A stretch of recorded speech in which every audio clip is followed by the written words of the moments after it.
Gram सभा महुआडी बरियारपुर से प्रधान पद हेतु सुनील कनौजिया जी को भारी मतों से विजयी बनाना है, जिनका चुनाव निशान है खड़ाऊ। जी भैया, खड़ाऊ पे मोहर लगाए और सुनील कनौजिया जी को भारी मतों से विजयी बनावे। भैया सुनील जी के विजयी बनैहा,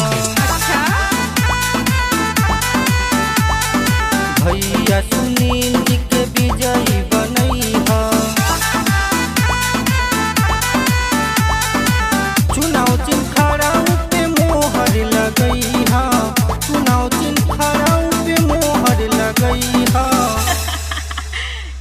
भैया सुनील जी के विजयी बनैहा, भैया सुनील जी के विजयी बनैहा। हे चाचा, हे चाची, अब की सुनील कनौजिया जी के नाम बुलावे के बा, भारी मतों से विजयी बनावे के बा, महुआडी बरियारपुर के विकास करावे के बा। सुनील कनौजिया जी के भारी मतों से विजयी बनाई और विकास कराई।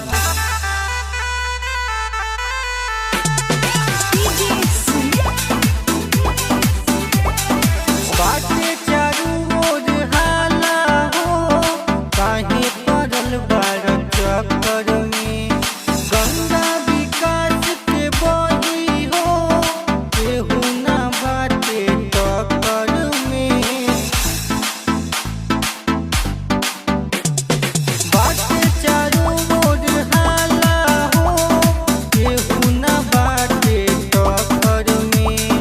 गंगा विकास के बही हो, काहे पड़ल बाड़ चक्कर में। जीत वाला माला भैया इनका पहिरैहा, भैया सुनील जी के विजयी बनैहा। चुनाव चिन्ह खड़ाऊ पे मोहर लगैहा, चुनाव चिन्ह खड़ाऊ पे मोहर लगैहा। भैया सुनील जी के विजयी बनैहा, भैया सुनील जी के विजयी बनैहा। खुदी को बेचकर हम तरफदारी नहीं करते, खुदी को बेचकर हम तरफदारी नहीं करते। ये जमाना जानता है, ऐसी अदाकारी नहीं करते। पूछोगे तो इस क्षेत्र की जमी बताएगी, पूछोगे तो इस क्षेत्र की जमी बताएगी। सर कटा देते हैं पर अपनों से गद्दारी नहीं करते।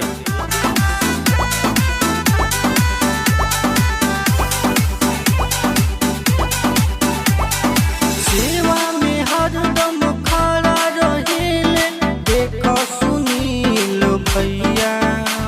पीछे न कबहू हटी है ऊ, अजमाल चाहे जहिया। सेवा में हरदम खड़ा रहेले, देखो सुनील भैया। पीछे न कबहू हटी है ऊ, अजमाल चाहे जहिया। हाथ जोड़ी कहतनी बात ना भूलैहा, भैया सुनील जी के विजयी बनैहा। चुनाव चिन्ह खड़ाऊ पे मोहर लगैहा, चुनाव चिन्ह खड़ाऊ पे मोहर लगैहा।